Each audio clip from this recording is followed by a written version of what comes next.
What is good, everybody? Welcome back to another episode brought to you by the League FFB and another episode of Let's Talk Dynasty. A bonus episode this week, actually, because today it's the day of reckoning. We're going to do what we've done before in the past. We're going to go back and we're going to revisit our top 10 worst takes of last season before the NFL season in 2024. So all of the takes that you're going to see today are from the preseason and in the summer before that week one started, or maybe just right at the beginning of that. Now, a lot of people in our Discord have helped us find these takes. Shout out to Connor, Flats, Brett, Tyson, Caleb, everybody who has helped us. There's a ton of people that helped us. I appreciate you guys. It's so dope to have a community here that is willing to not only watch the content, engage with the content, but also go back and help us create future content. So you guys are a big part of this today. Like I said, we're going to go through and look at the worst takes. This is the top 10 according to you guys. We're happy to react to this and talk about it. A lot of your favorite fantasy football content creators are probably not doing things like this because look,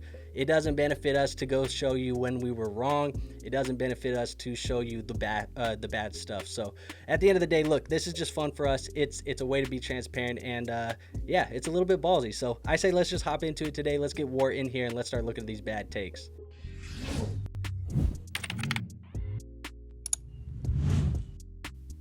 There's never an easy way to intro, this type of video, bro. I'm crapping bricks right now, man. I'm crapping bricks. It's no telling what I said. I say some wild shit. I know the community. I hear y'all. See y'all comments. I'll be saying some crazy shit. So, man, we gonna see. You know what I'm gonna say though? Whatever I said, I meant it at the time. I meant it. I never said anything I didn't mean. My opinion might have changed now, but I never said anything I didn't mean. So, look. I got the top 10 pulled up. It's going to go from 10 to number 1, working its way up, hopefully to, a little bit spicier, a little bit more entertaining as you get all the way to the number 1 spot. But I say the best way to do it is just go in here, start watching them. We'll see 10. We'll talk about 10. We'll see 9. We'll talk about 9. Give us a chance to kind of walk it back, double down on it, or just, tell the folks what we learned and where we went wrong with the take. So I say we just hop in and let's start looking at it, man. Yeah, there is no other way to start this. Let's just start the damn episode. I feel like Anthony Richardson would have been talked about as far as probably from a fantasy football perspective, maybe not from an NFL perspective, the same way that we're talking about CJ Stroud if he had a healthy season this year. Look, he played in 4 games this year as a rookie. Obviously, in those 4 games, he didn't get a lot of playing time either because in week 2, he suffered a concussion, which forced him to miss some of that game. And then in week 5 is where he suffered that AC sprain, which did force him to miss the remainder of the season. So the sample size for Anthony Richardson is pretty small, but we know that in those full games that he played, he had week 1 against the Jacksonville Jaguars. He finished as the QB4 on the week against the Jaguars in week 1. Then in week 4, he played a full game. He played against the Rams. He finished as the QB2 in that week. So both times that he played a full game, he was a top 5 fantasy football quarterback. He was averaging 25.8 fantasy points per game. I do think that this is a guy who has all of the tools that we look for in that fantasy football quarterback, a guy who can rush, has a big arm. I mean, really, when you go over to like player profile and some of these other stuff, like the comparables, the athletic profiles, they compare him the most to guys like Josh Allen, guys that I told you I really like, and guys who've been really good for our fantasy football teams for a long time. So I do think that Anthony Richardson, when it's all said and done, if he's healthy, he's going to be a top performer at the quarterback position. And this is a guy who could be a high-end quarterback 1, probably a top 5, top 6 quarterback for your dynasty fantasy football teams next year with a full bill of health. I agree. Anthony Richardson is a straight dog. See, if y'all don't know, Andrew is this, I'm this, and I'm this. So I go by the eye test, and when I see a man, I just see an explosive fantasy football player. That's why some of the drafts, I took Anthony Richardson as my 1.1 in my league when I drafted. Anthony Richardson, very high ceiling. I think we definitely would have been talking about him in maybe not from a passing aspect, but from a fantasy football production aspect. We would have been talking about him the same way we're talking about CJ Stroud, and he's absolutely going to break out next year, health permitted. I think they're going to do some things with guys like Josh Downs in the second year, some development, a little bit of development from the pocket from Anthony Richardson. And yeah, I think he's a perfect breakout candidate. Look, I'm sorry. I'm buying the mother effer. I'm buying him, bro. I think right now when you look at the quarterback position in super flex leagues and dynasty, it's scarce, bro. It gets scarce quick, right? Like there's people that are starting Bryce Young in dynasty leagues. There's people that are starting Joe Flacco. They were excited to start Joe Flacco because Joe Flacco was a starting quarterback. You don't look at Anthony Richardson, and we're talking about it. Why are they not letting him run? We see the tools that he possesses for fantasy football, right? Like he's an athlete. He has a big arm. He can run. I'm not saying that Anthony Richardson is going to be a good quarterback. I don't even know if he's going to be at this point. Quite frankly, he hasn't shown me anything to have confidence in calling him a good quarterback at any point in his career. But we've seen guys be able to give us a year, 2 years of fantasy football production and not be good quarterbacks, not be franchise quarterbacks for their NFL team. But Anthony Richardson in my dynasty leagues, man, you're telling me in a super flex format, I can give you my Ricky Pearsall, who's wide receiver 4 on the damn San Francisco 49ers right now. Juwan Jennings is working above him, bro. Like I can give you Ricky Pearsall. I'm going to buy him. I can give you my 2027 late first round pick from my contending roster. Damn, I don't want to pay for those years in advance. That's 3 years away, but I'm gonna do it just to get Anthony Richardson. I can give you my K. Dotton, who's overperforming. I can give you my Xavier Worthy, who's overperforming. I mean, not even overperforming. He's underperforming. He just has name value because he plays for the damn Chiefs. Like, I'll go buy Anthony Richardson right now. I don't love Anthony Richardson. I definitely don't love what he's put on tape, but damn, the value is just too good that I feel like I gotta buy right now. All right. Well, some A-Rich love. Look, I'm not gonna sit here and say that like I didn't believe it at the time. I mean, when you look at his profile, you see a guy that can score fantasy football points, and I think this is like a type of profile that I've gotten caught up in the past. I was a Trey Lance guy, man. So like when I see the Russian quarterback with the big arms, the mobility, that's just, I see fantasy points. That's kind of the game that we play. I think the one thing that I probably am just not necessarily learning, but one thing that I obviously know, but I don't take it into account when I get caught up into the hype of some of that Russian quarterback, is small sample sizes. Trey Lance came from a small school with a small sample size.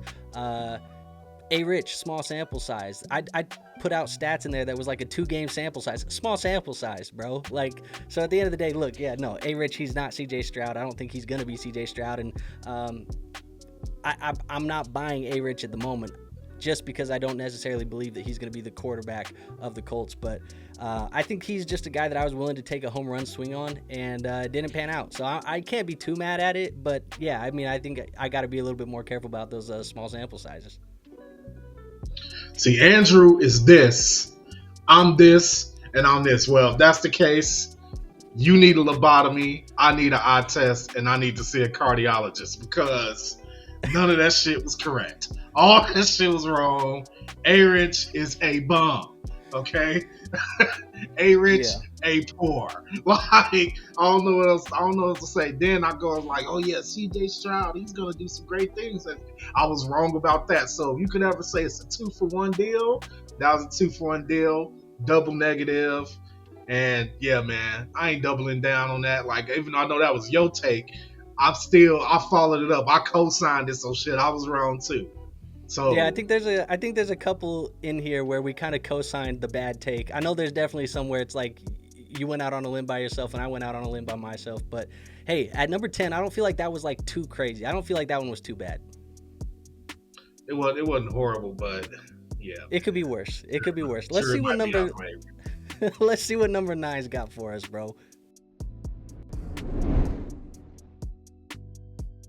To me, an Xavier Worthy and an Adonai Mitchell, I don't see a difference in the two wide receivers. In fact, I prefer Adonai Mitchell to Xavier Worthy. You're moving back. You're giving me Pat Freiermuth. I'm in. Give me that side. Yeah, I'm right there with you.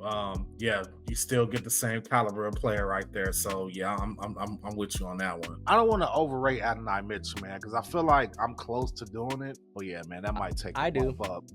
I want to overrate him. I think I think he's going to go up from 49. Yeah, I think so too. But like, my mind is on something like he could go above Pittman type. I just feel like he's more talented than Pittman, dude. Like that's the gist. I feel like he's more talented than Pittman. Now Josh Downs is injured. Like it's all falling into place for like him to have a breakout season and become like a huge sleeper for a bunch of people. So, do you think he's more talented than Pittman?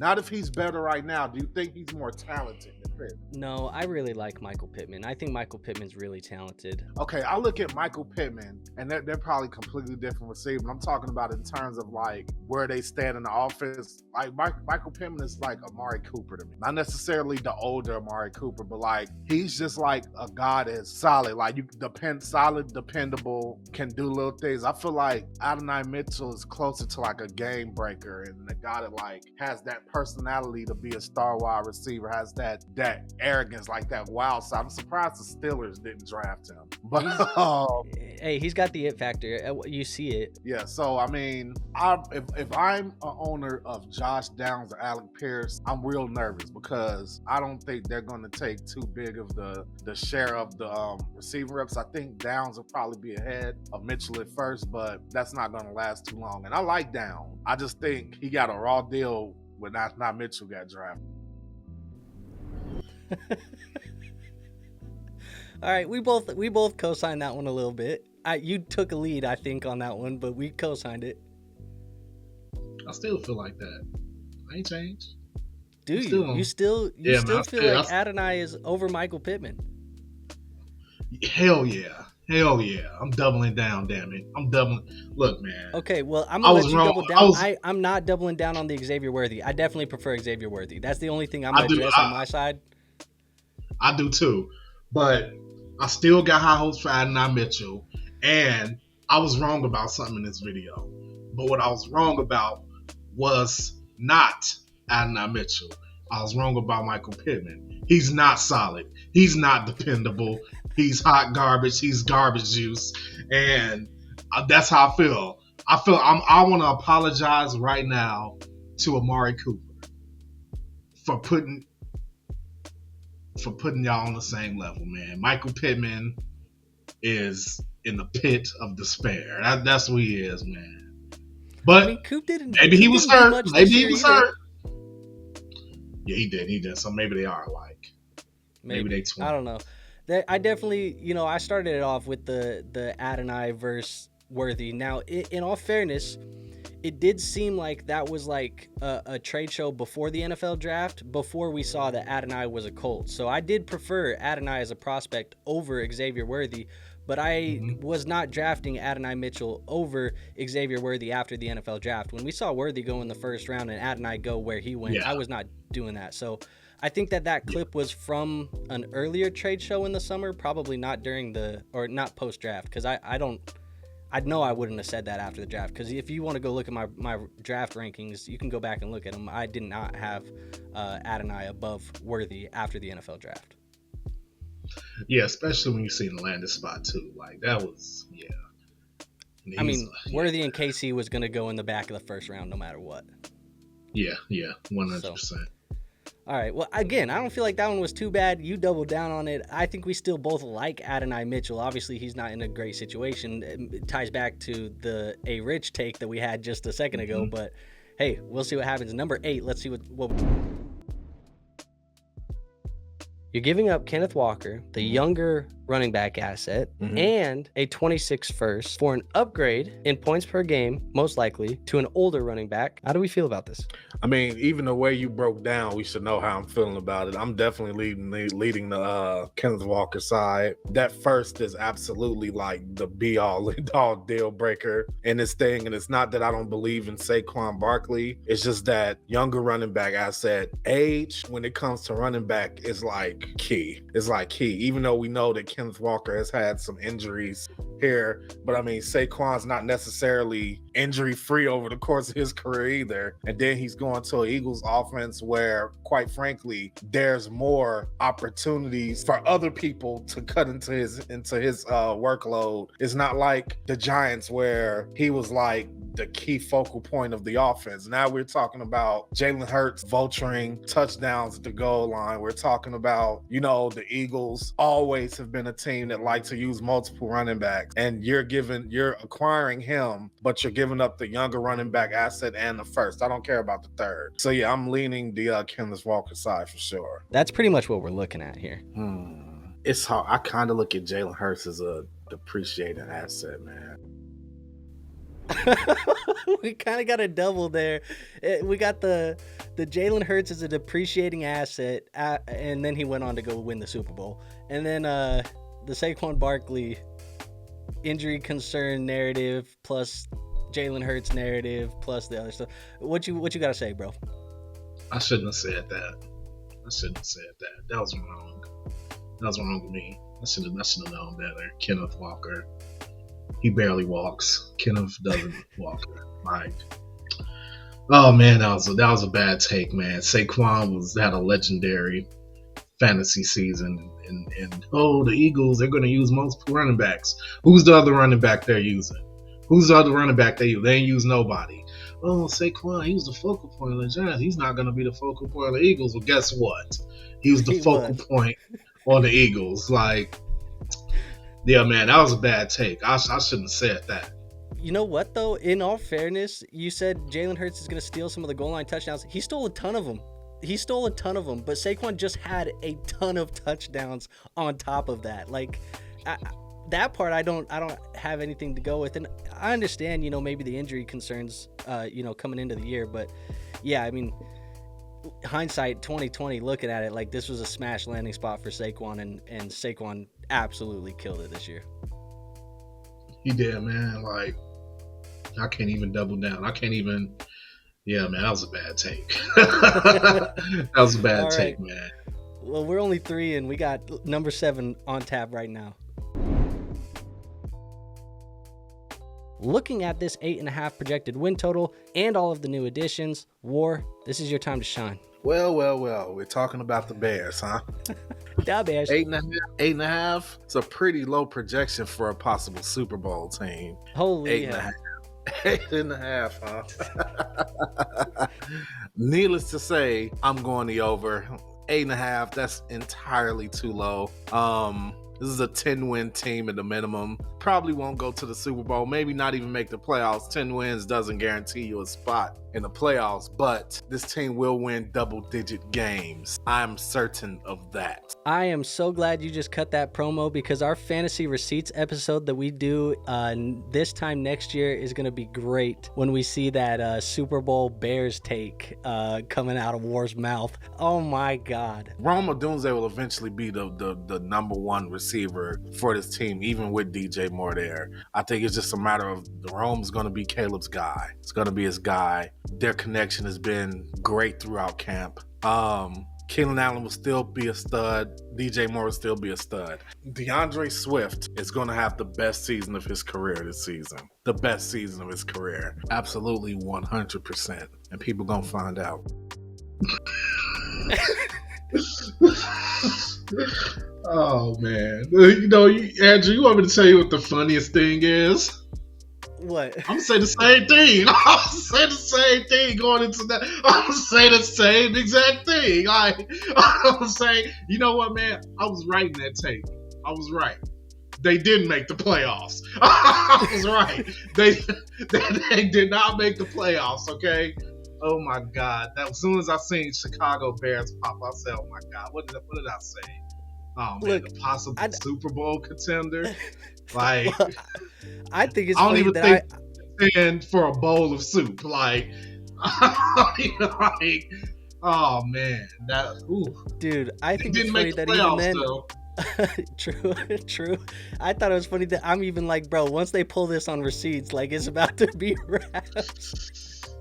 Yeah, man. My favorite part, only because I know that I had said stuff about Swift positively last offseason. It didn't get clipped in this, but I know I was talking positive about Swift. My favorite part was where you said, and DeAndre Swift is about to have a career year, 100%. How did you finish that? You said 100%, and people gonna find out.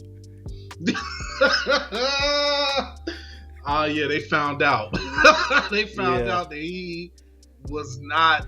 Yeah, man, we talking about a potential cap casualty right now for DeAndre Swift. Oh my goodness, man. Yeah, you know, I don't disagree with you saying that Rome is going to be the eventual number one. It just might take a little bit longer than we thought, maybe.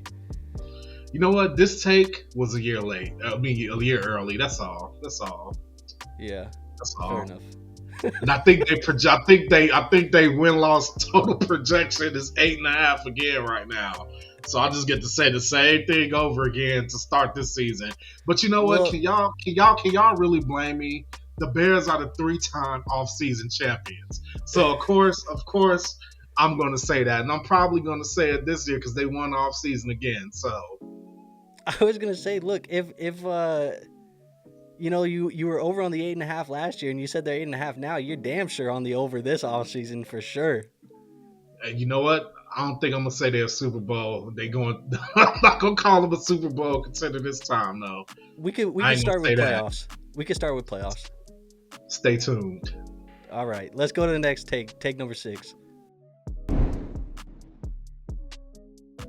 I think we can start off with the Marvin Harrison Jr. conversation. It's a top 5 guy right now. Warranted? Yes, absolutely. It is safe to roll him out and expect him to do very well for your fantasy roster. So, yes, he is properly slotted. No, nothing about it. Just that is the way it's going to be. Nothing about it. He'll be a guy from day one. I agree. I don't think that there's much. I mean, the target share should be there. The quarterback play is going to be there. The offense should be up tempo enough. Like, unlike, I will say, we went kind of hard on the Giants in our last week's episode. Mainly that was because of the quarterback play of Daniel Jones. It also was fresh in the mind. We watched him throw 2 interceptions. We went pretty hard on Malik Nabers, and not the talent of Malik Nabers, but the opportunity that was in front of him was not the opportunity that is in front of Marvin Harrison Jr. This is going to be a very good situation.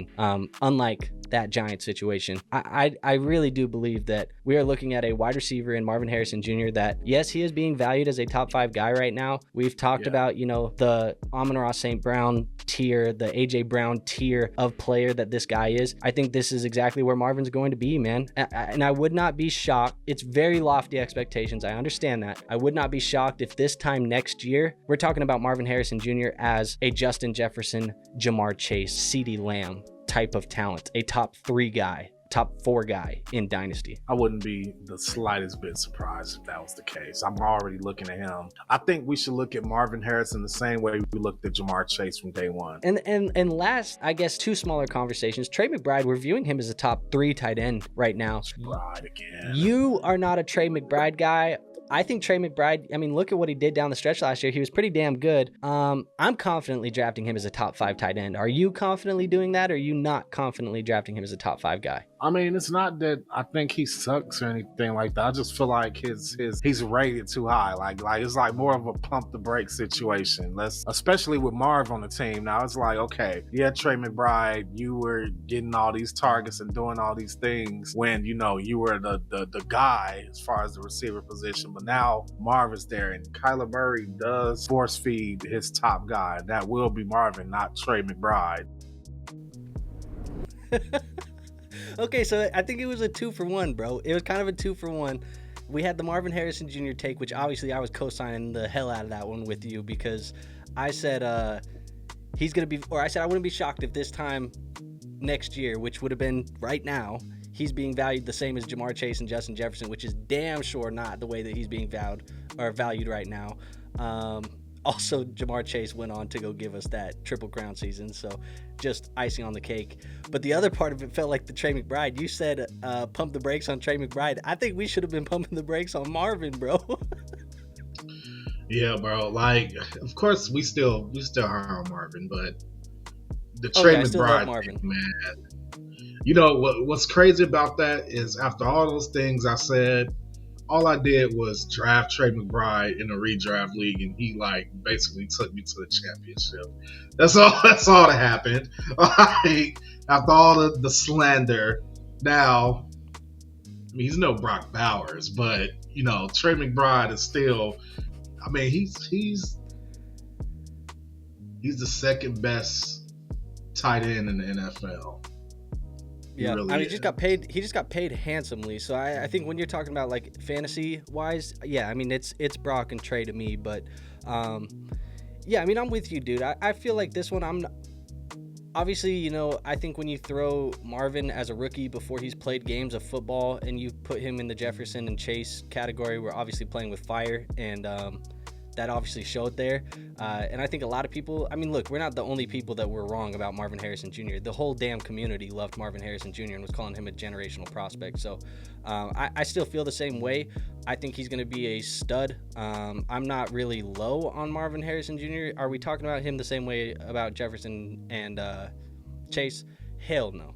But I still think that this is a guy that is a top 12 dynasty wide receiver at the moment. And I can't tell you really many other guys that I'd have above him still.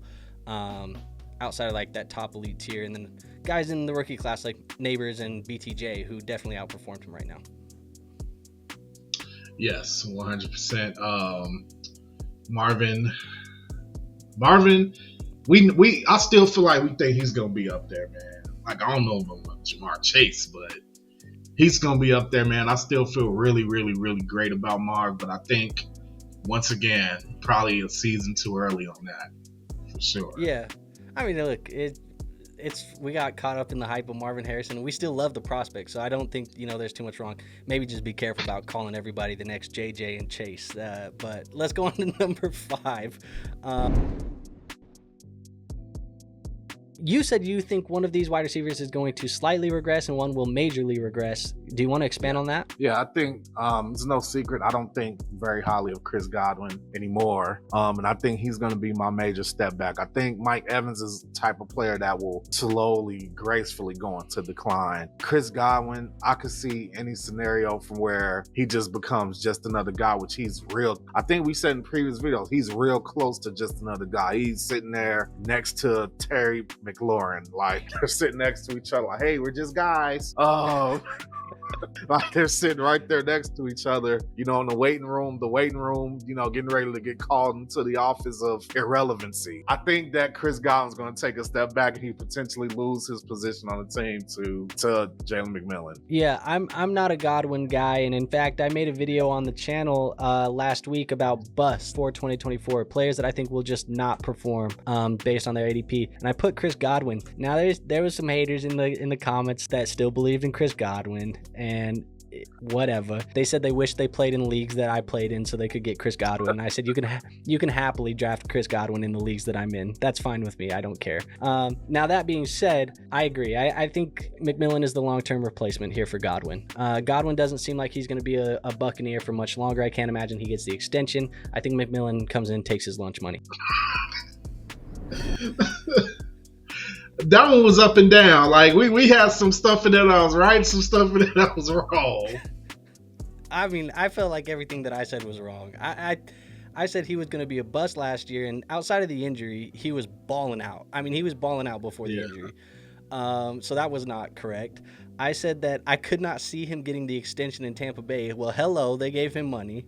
What else did I say? I said, addressing the haters in the comments, the people who wanted to be in my fantasy leagues because they wanted to draft Chris Godwin, and I said, you guys were right. The comment section was right. I was wrong. My bad. Y'all could have came into my leagues and took Chris Godwin for pennies. Yeah, I don't got anything to defend that one. I was straight up wrong about Chris Godwin last year, bro. And to make it worse, I'm all like, yeah, I'm sitting next to Terry McLaurin. We're just guys. Well, look. You could have picked any other name, but you picked Terry. Yeah, so I was wrong about that, man. The only thing I was right about was to a small degree, was Jalen McMillan. He did step up to the plate after Godwin balled out and got injured. So Yeah, we both like McMillan pre-draft process, and I said he was going to come in and take his lunch money. He didn't take the lunch money. He didn't do that. No, He Chris Godwin gave him some lunch money. Godwin had to miss class for Jalen McMillan to get in, get in the game. But when he came in, he was good. So, yeah, look, for me, I was just straight up wrong, bro. I don't got anything to defend that shit. The comments, y'all were right. Yeah, man. Sometimes the comments, they do be right. They do be right. I can't even knock. We are playing a game where we're trying to predict the future, and sometimes when we get passionate and start talking like this on camera, you just say stuff confidently, and it's a dangerous game, man, because we are trying to predict the future, so you can't bat 100% right now. But let's go on to number 4. A couple more left. Let's go to 4.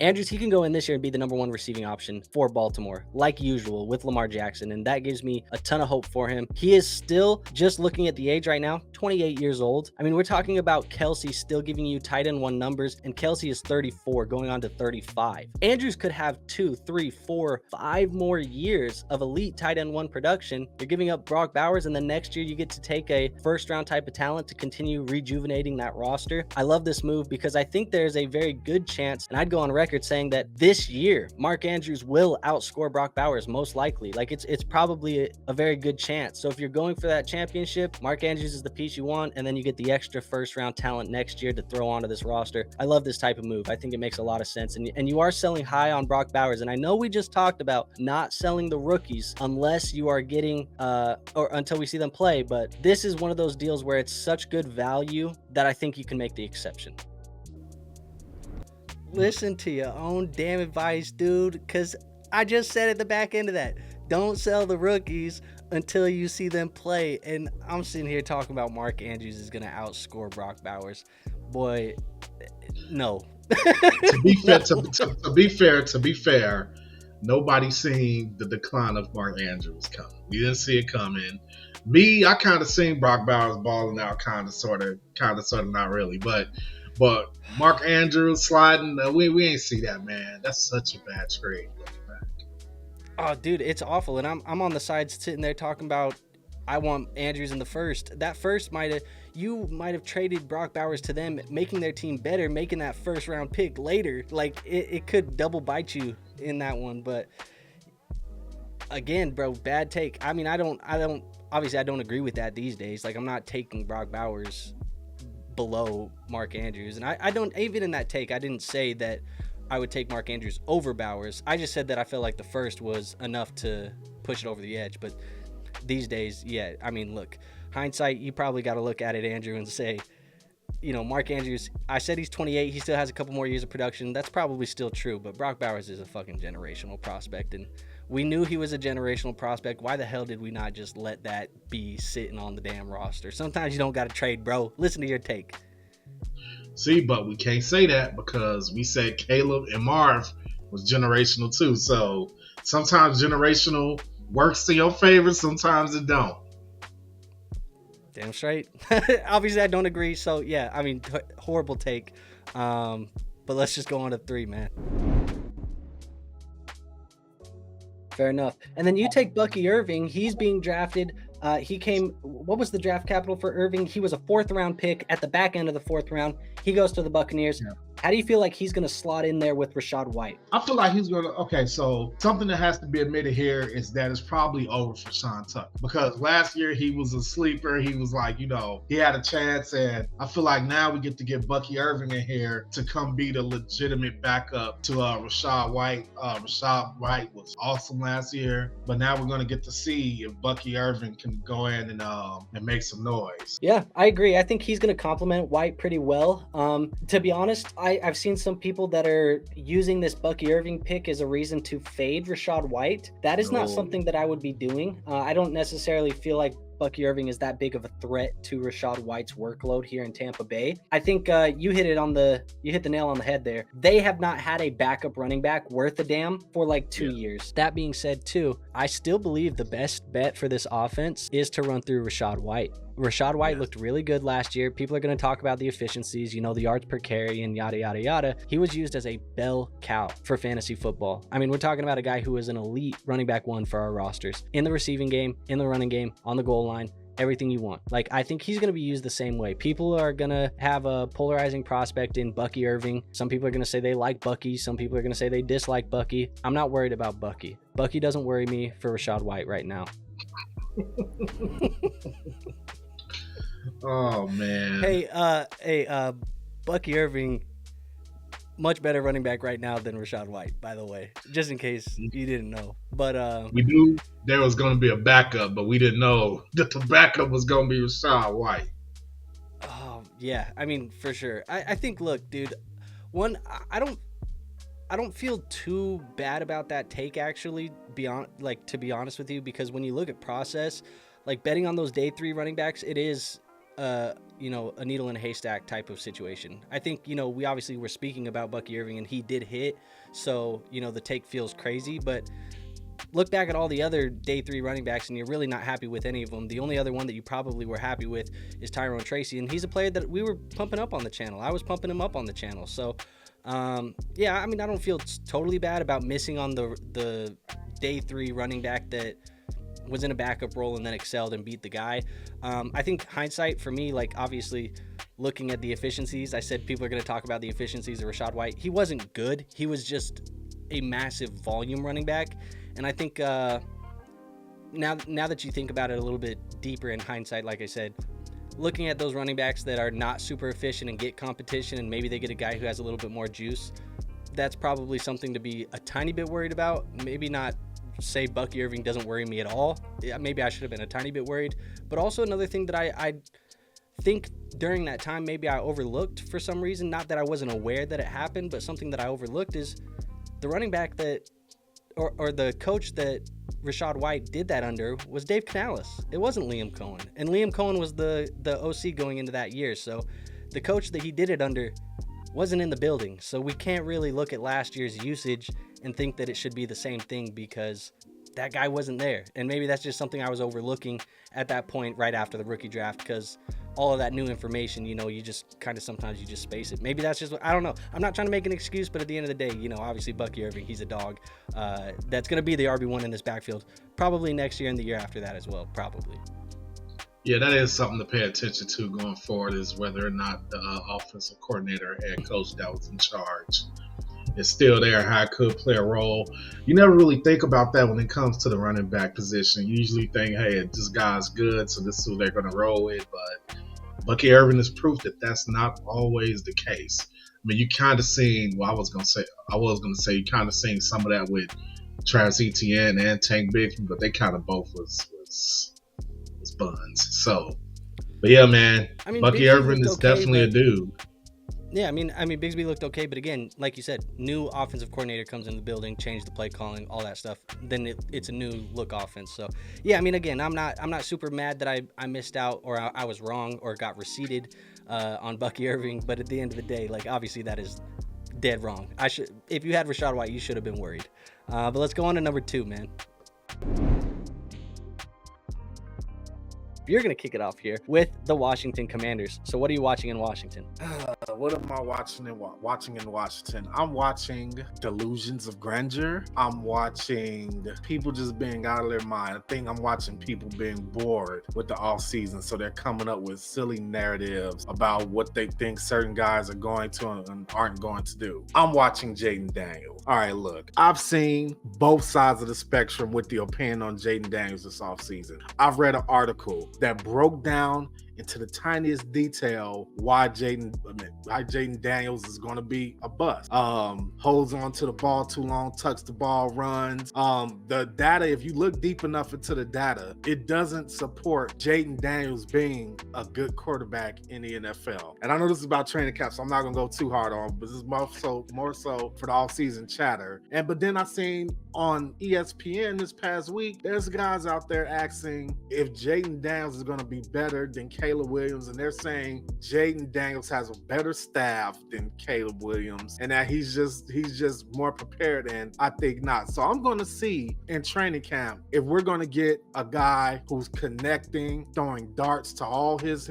talent, Terry McLaurin, Jahan Dotson, all those guys, throwing darts to him. Is he going to keep up the hype? Oh, everybody loves Jayden Daniels. The teammates love Jayden. You're going to hear that a lot from every single team this offseason. Every coach is going to have rave reviews about every player. Every player is going to say that their guy is one of the best guys in the NFL. And I'm here to tell you, it's not always going to be true. So just watch what you're hearing, look with your eyes, see what Jayden Daniels is actually doing in training camp. And you don't have to overreact to it. Okay, if he throws a few picks on one day, it's not a big deal. But I'll give you my personal concerns with the kid. He's small, and I think he's going to tuck the ball and run. He's basically going to be a Justin Fields that's not built like a tank. So we'll see how it plays out in training camp. But yeah, man, we'll see.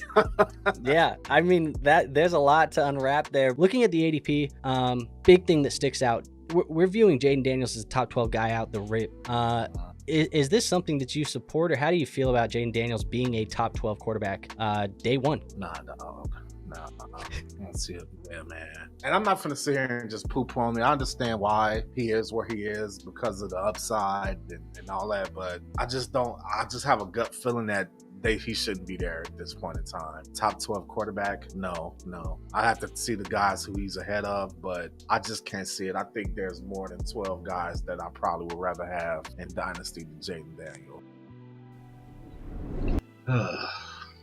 Well, you said use your eyes and not your heart or whatever. You said something like that, and then you said you can't see 12 guys. Can you see 12 guys now?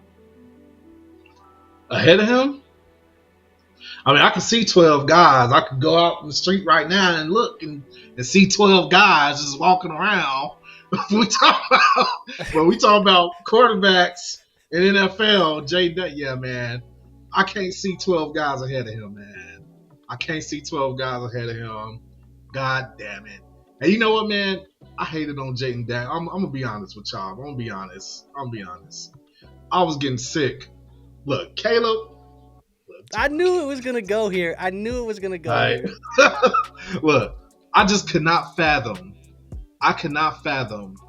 the idea that Caleb Williams was not going to be better than Jayden Daniels.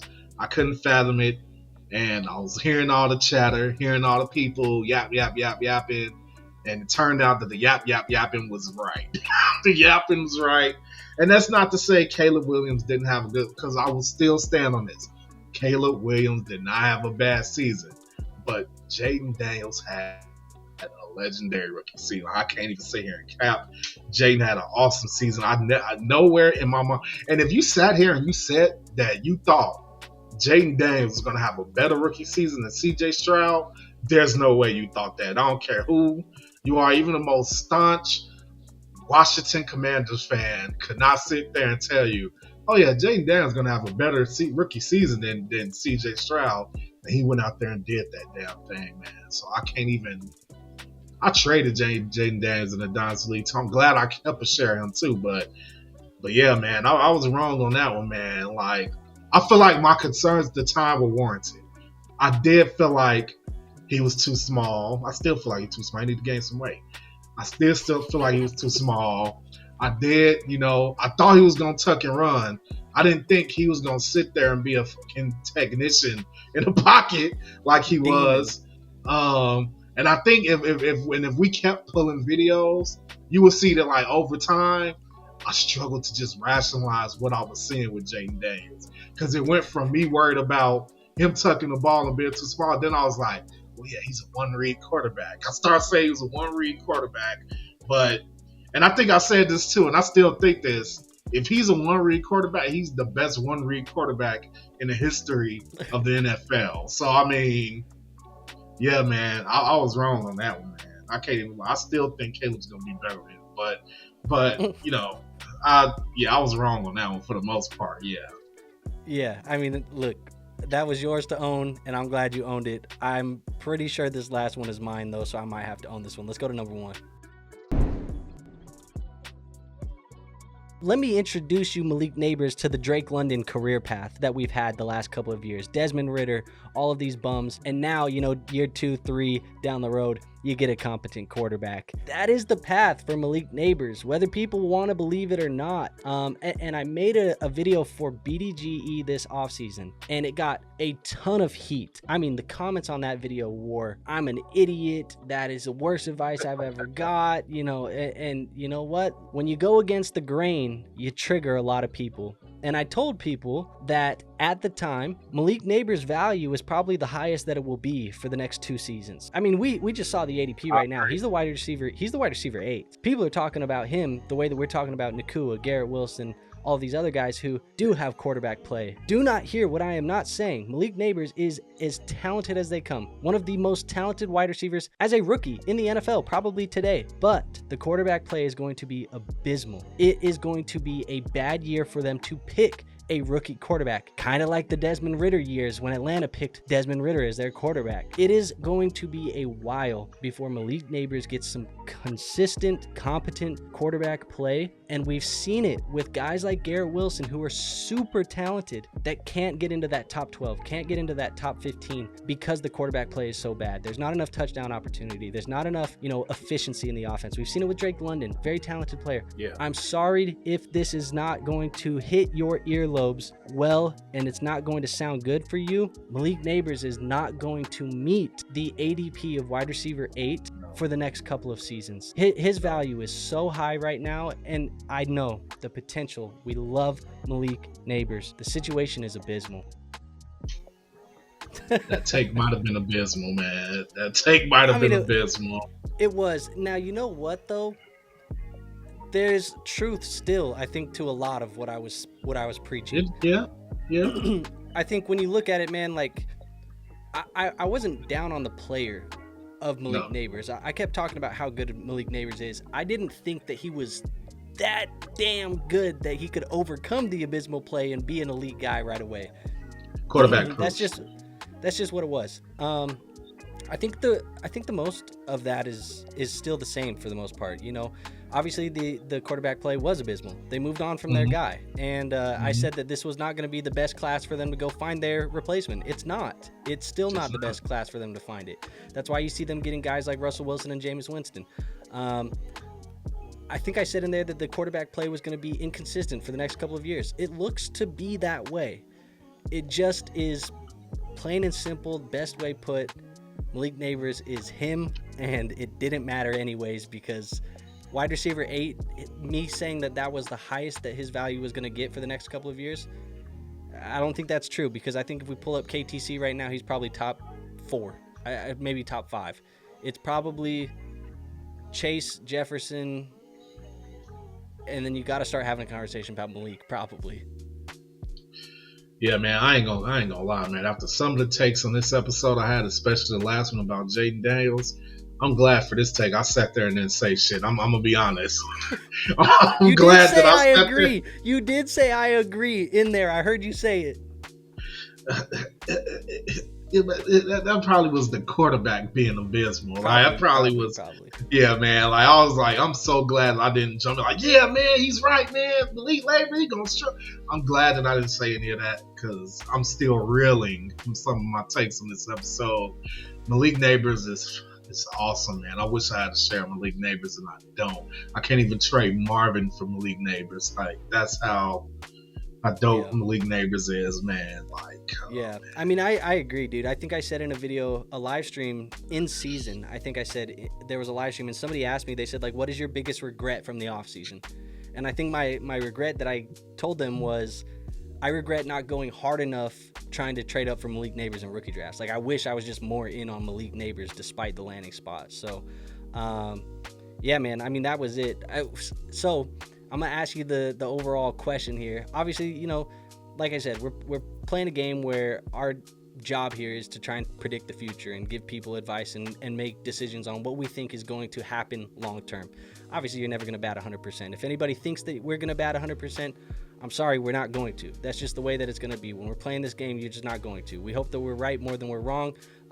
Based on the list of receipts that we got sent to us from the Discord, it does look like we're doing okay, betting right a little bit more than we're wrong. So I am happy about that. But what did you learn here when it comes to, maybe this offseason? Because we got a full offseason it takes that we're going to have before we get to week 1. So, what are you thinking here now that you've went back and kind of repented for your sins?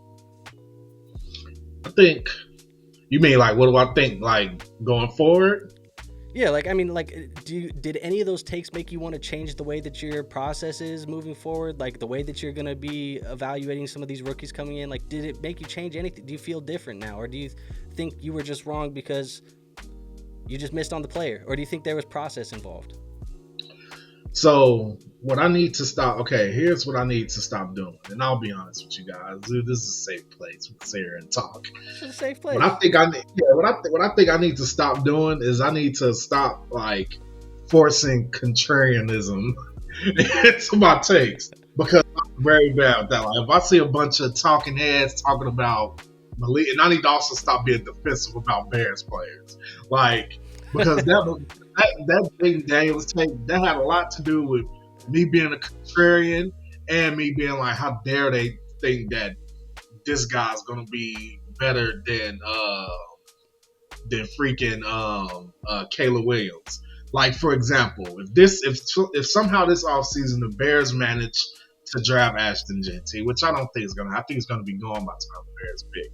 But let's say everybody's like, oh yeah, Marion Hampton. What I'm not going to do this offseason is be like, oh, hell no. We got Ashton Jeanty. Y'all talking about Marion Hampton, man. Marion Hampton is trash, man. He finna be trash because we got – I'm not going to do that. I'm not going to be a contrarian. If everybody's – now, you guys who've been around long enough to know, when you guys were all in on Puka Nacua, I was like, nah. When everybody's in on Trey McBride, I was like, nah. This time, I'm going to try to be a little bit more mindful of my contrarian. Yeah, open-minded. And not be so much of a contrarian when it comes to these dynasty players. Yeah, I mean, I think for me, dude, like a couple of those takes, like a couple of them, I'm okay with them being wrong. Like I said, that Bucky Irving one, like that's finding a diamond in the rough. You're not going to hit those every time. So I'm not necessarily mad about that one. The ones like Malik Nabers, the Brock Bowers one, like this is... When you have good rookies and you have good talented players, don't fade the talent because of XYZ. That's probably the way that I'm going to go about it moving forward. And not that it's something that I wasn't doing before, but I think it's just being more mindful of, like, when you have a super fucking dope prospect, just treat them like a super fucking dope prospect. Like, don't trade him for Mark Andrews in a first. Who gives a fuck about Mark Andrews in a first, bro? Keep that Brock Bowers on your roster. So that's all I think I would change for me. I don't know if we're gonna do. I'd say I'm leaning towards us probably not doing a receipts episode of the good ones, but I'm gonna run through a list of them just because I think if we sat here and we ate, we need that. We ate a piece of humble pie today.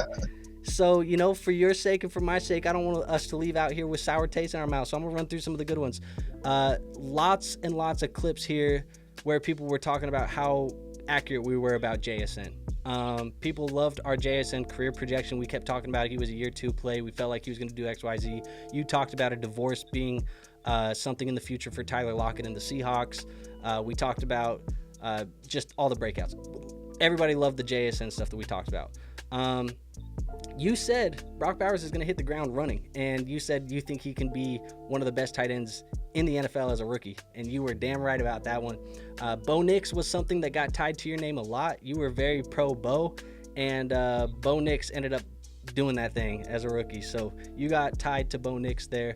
I got tied to Nico Collins a lot. I think specifically in our confusing wide receiver rooms video that we did where we were trying to decide, ambiguous wide receiver rooms, who's going to be the best. And I went on a long 5-minute tangent about Nico Collins and why I was so bullish on him. It ended up being okay. I had a lot of takes that were tied to BTJ. People kept associating my name with BTJ. In fact, there was one there where I said I thought he could crack the top 3 wide receivers in this rookie class, and he cracked top 2, I think, maybe top 1. Did he pass Nabers in fantasy points per game last year? I think he did, right? Maybe. We gotta check that. So I got credited for BTJ. You got credited for, you said Jahmyr Gibbs was going to be the best running back in fantasy this year. There was another one where I was credited for Zamir White having no upside in fantasy, and I said avoid Zamir White. You got credited for a Devontae Adams to the Jets prediction. I got credited for an Eagles Super Bowl versus Mahomes rematch. I got credited for that, which is crazy. And then there was another one where I said maybe we should be selling CMC, and I got credited for that one, which was pretty decent. So yeah, there's some hits there. Oh, you said Chase Brown over Zach Moss too by a landslide, and that definitely was there. Some Jalen McMillan stuff, some other stuff. Anyways, there's a whole list of things. I just went through some of the top ones. If we were going to do a top 10 of the best hits, those would be probably some of the ones that would be mentioned. So anyways, that's it, folks. We ate that humble pie today. A little bit better. I feel a little bit better now, but now that we got the little tie-in on there. Just a little pat in the back, to finish the episode. But look, at the end of the day, like I said, I challenge you guys, if you guys are fantasy creators watching this, I don't know if you guys are watching this, I challenge you to do this with your own content. If you guys are fans of other creators, tell them to do this shit with their content, man, because I promise you there's not very many people willing to be this transparent and be this vulnerable when it comes to their takes. But I think that's just the game that we play, and I think it only makes us better as Dynasty players. So hopefully you guys still feel like, at the end of the day, being here, one, you love the community. Obviously, we have a lot of people that do love the community because they were willing to help out with this episode. But two, also, hopefully you feel like you get some value from being here, which is the main reason why we want you guys here. We want to give you guys some value each and every week. That said, like I said, this was a bonus episode. War, you got anything for the people on the way out? We're going to hit them with the trade show this weekend. I already have that on the bag, but anything for the people on the way out? Yeah, man, just follow Crimson Mask Pro Wrestling with an attitude. We climbing back up. We trying to climb back up for this WrestleMania season, so check us out. Hell yeah. All right, guys, hit the like button, hit the subscribe button, and we'll see you on the next one. Peace out.